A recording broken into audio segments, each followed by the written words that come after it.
farm. So it has a current houses there, and the new road, and the field. So let's take a look at our drawing here. This is a way we can communicate and catch up and make some plans for the summer.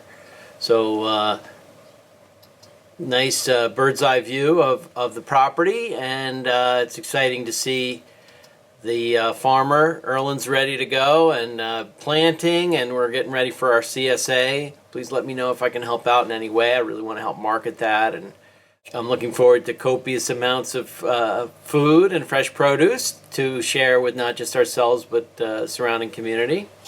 I just put Greg's house on and the new greenhouse, so we can kind of keep track of that. And I know he's got a new patio with a stone wall, so that's great to keep the Knoll house, growing and building.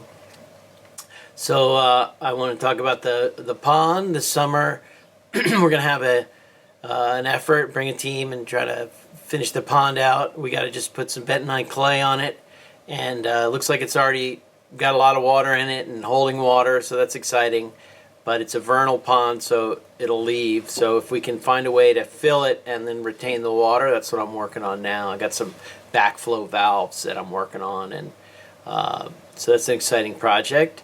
And of course, the Sawyer house needs love. We're talking about just doing 2 sides of siding if we have time, and so that's coming. So Greg's been talking about a pavilion, and I think it's a great idea to build something out of timber frame. And we have the resources. So I'm doing some drawings. Here's a simple pavilion that is on the footprint of where the tent was. And so we can just get started with that. I have a couple ideas. I think maybe we could also have a kind of a 2-level one, which it might have an upper level to let light in. So I'll show you some Pinterest things that I've been saving, and in particular, I have one that I think could work for us because it has some side coverage as well, because it gives us a little extra space for keeping dry. And as you can see from this drawing here, that there's a kitchen, kind of a future kitchen, outdoor summer kitchen, so that we can actually have people serving and cooking as needed. As we've seen, there's a lot of guests and a lot of people come. So and let's not forget about Tom's tiny home. That'll help clear out the pole barn for the packing house for Erlen. Also, I want to mention, I got an exciting news. I'm going to be bringing a yurt up at the very end of this month. I'm working on a really exciting project with the Mongolian Buddhist community in New Jersey, Howell, New Jersey.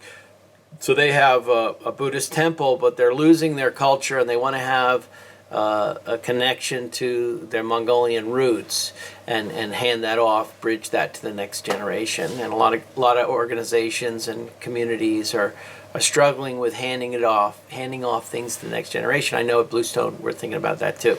So this yurt project is really exciting, and I have a yurt that's been donated for the summer, and we're going to practice a little bit of the Airbnb possibilities with that.